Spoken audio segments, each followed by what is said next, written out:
코로나19 신규 확진자가 1,200명을 넘어서면서 또 역대 가장 많은 숫자를 기록했습니다.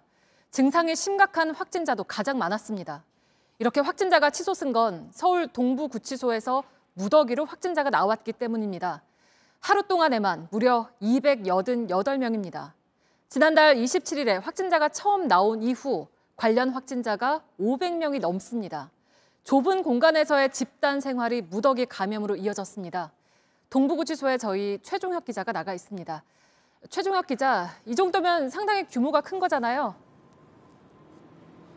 네, 쉽게 좀 예를 들어보면요. 지난 5월이었습니다. 이태원 클럽발 집단 감염 당시 270여 명의 확진 판정을 받았었는데 한 달간이었습니다. 그런데 이번 서울 동부구치소와 관련된 확진자 현재까지 514명입니다. 그러니까 약 2배 수준으로 많은 겁니다.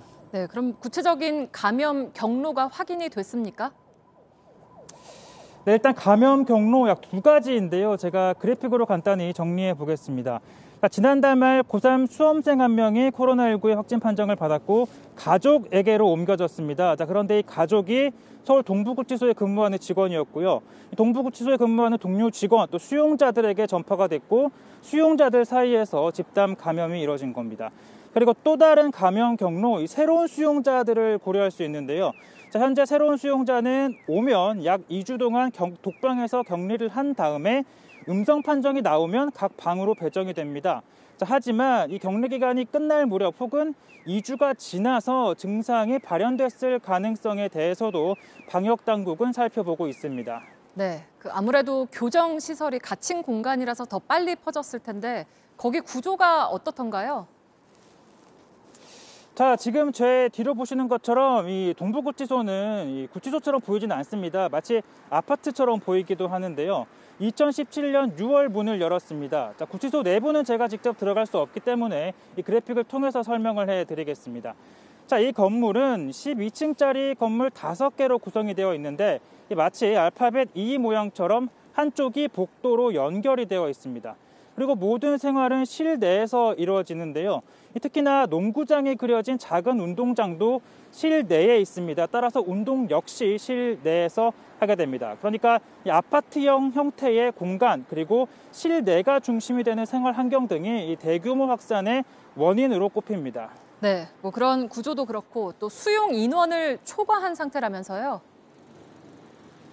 네, 그 가능성 역시 배제할 수가 없는데요. 자, 동부구치소의 수용 인원은 2,070명입니다. 그런데 현재 이곳에는 2,400여 명이 수용되어 있습니다. 즉 수용률이 115%인 건데요. 쉽게 말해 100명이 살아야 하는 공간에 115명이 들어와 있는 겁니다.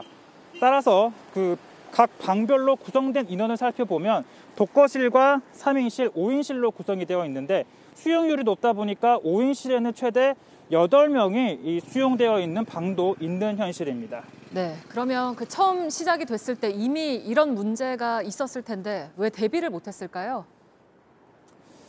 쉽게 말해 이 정도는 괜찮겠지 다소 안이했던 겁니다. 그러다 보니까 정세균 국무총리가 오늘 중대본 비공개 회의에서 강하게 질책을 했는데요.